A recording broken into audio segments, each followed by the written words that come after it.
Hey everybody, this is just a quick tutorial on how to complete the IXL. So we're going to assign some IXLs from time to time. And no matter what unit you're in, you need to make sure you read the directions. First of all, this is a hyperdoc, so the links are there. So it says label earth layers. So it's IXL, it's 8th grade AA1. But the bottom line is if you click on the link here, you're going to get the correct one. Some people like to go to IXL and they'll look for AA1. Problem with that is what happens if you get the wrong grade level. You don't do the work, it doesn't show up on my end that it's done. The best thing you can do is click the link here. Now it says use the link below to complete the IXL, but I actually put the links up above, so I'm going to have to change this wording.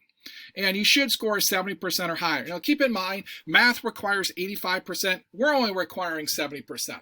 And it shows up differently in math and science. You should have noticed that. In math, I really like the math because it shows the percent right below, where in science you got like different stages. So just click on the link, it's going to take you there. Make sure you log in. If you don't log in, one, it's not going to let you do the whole thing. But make sure you log in. And I'm going to show you where is the best spot to email me your grades. Now, if you get this done on time, I will check your scores. You don't have to send me an email. But if for some reason you didn't get it in on time, things happen, it's late, where is the best place to show me your score? So first of all, if I hit start here, some of them you just have to move stuff around. Keep in mind that when you submit, if you get it wrong, it'll help you out. It'll explain why you got it wrong. It's important that you do that so you don't spend a lot of time on this assignment. This assignment should only take you 10 minutes. If it takes you more than 10 minutes, I'm going to start to ask, well, are you really reading the readings? Are you interacting with the learning more activities? Are you completing the notes? Because this should be a quick review activity for you. If it takes more than 10 minutes to finish this, there's a problem. So when you get to it, the best spot to find your grades, now you'll get a score that'll just say you completed, but it won't have a 70%. The way you get that is if you go back to grade 8.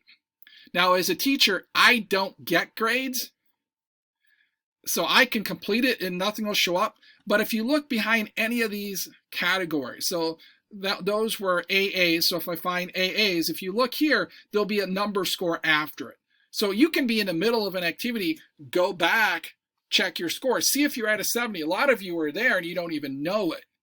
So that's where you check yours. Now in the plate tectonics unit, I'm going to be assigning all these. So you can just take a screenshot of this. It tells me what your score is. It tells me what the activity was, and it's really nice that way. Otherwise, I may not know exactly what skill it is. So that's just a quick tutorial on how to finish IXLs in remote learning. Again, if you have any questions, just ask.